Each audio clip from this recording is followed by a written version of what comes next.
Now turn to Section 2.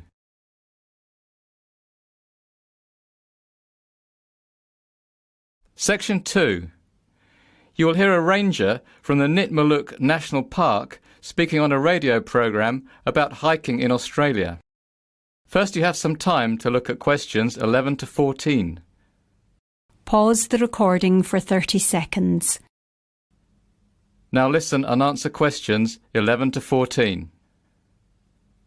The Jatbula Trail, located within Nitmaluk National Park, is a 4 to 5 day trek in Australia's Northern Territory.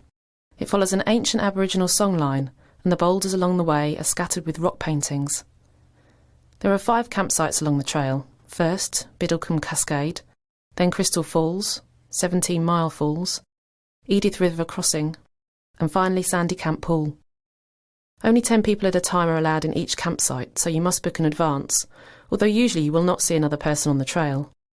Every campsite has a source of permanent water, but otherwise facilities at each campsite vary. Your first stop, Biddlecombe Cascades, has toilets and an emergency call device. The next 2 stops, Crystal Falls and 17 Mile Falls, are the most developed campsites. Both offer toilets, an emergency call device and a checkpoint where you must sign in to help rangers locate you in case of an emergency. Edith River Crossing also has a checkpoint and an emergency call device, but no organised toilets are provided. Sandy Camp Pool is the most primitive site of all. There is nothing there other than a beautiful sandy beach where you can pitch your tent. Before you hear the rest of the talk, you have some time to look at questions 15 to 20. Pause the recording for 30 seconds. Now listen and answer questions 15 to 20. The trail begins at Nitmaluk Centre, where you must register and pay a deposit of $50. After registering, you may begin your trek. You'll follow the trail overlooking 17 Mile Creek on your left for 8 kilometres until you reach the first campsite, Biddlecombe Cascades, where you'll stop for the night. On the second day, the track leads north from camp. After you've walked for about 5 hours and 10.5 kilometres, you'll reach Crystal Falls campsite located at a sharp bend in the trail. There's a marked trail from the campsite to the Crystal Fall viewpoint. Crystal Falls is 30 metres high and it's breathtaking, so be sure to have a look. The next day you'll change direction and head west across a valley, and then northwest again for about 9.5 kilometres. The track is quite even and flat for the first part of the day, which is a welcome break from the rocky ground of previous days. Before you reach the next campsite you will pass the amphitheatre, a butterfly and frog-filled canyon that's important to the Aboriginal people who have left intricate rock paintings on the rock walls.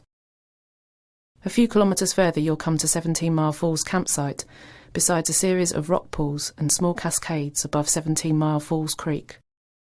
There is a lookout over the falls that shouldn't be missed and is particularly beautiful at sunset. On day 4 you'll take your longest hike, 15.5 kilometres going to the west.